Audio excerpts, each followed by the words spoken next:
Ambiance ultra festive à Abidjan. C'est vraiment waouh. La Côte d'Ivoire attendait ça depuis 40 ans. Très contente de recevoir la CAN chez nous.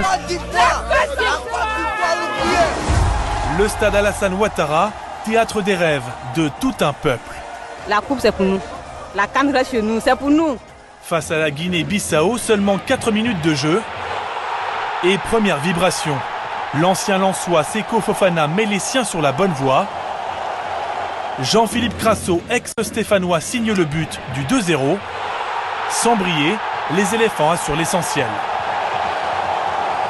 On est soulagé d'avoir maintenu la pression et d'avoir gagné ce premier match. Même si tout n'a pas été parfait, on est très heureux. Eux ont frôlé le drame avant même d'arriver en Côte d'Ivoire. Mercredi, les joueurs de la Gambie viennent de décoller de Banjul, la capitale.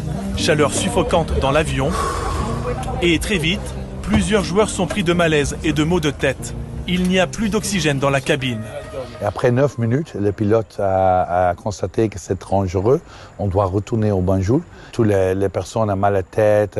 C'est très dangereux. Quand on reste peut-être 30 minutes plus, on est tout mort dans ce vol parce qu'il n'y a rien d'oxygène. Finalement, les Gambiens arrivent sur le sol ivoirien jeudi soir, après avoir voyagé dans un avion affrété par la Côte d'Ivoire. Premier match demain pour les Scorpions face au Sénégal, le champion en titre. Sur le terrain aujourd'hui, première surprise de cette CAN.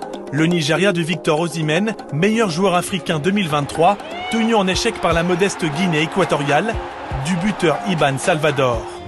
L'homme masqué Osimhen évite la déroute des siens. Match nul 1 partout. L'Égypte de la star Mohamed Salah ne fait pas mieux contre le Mozambique.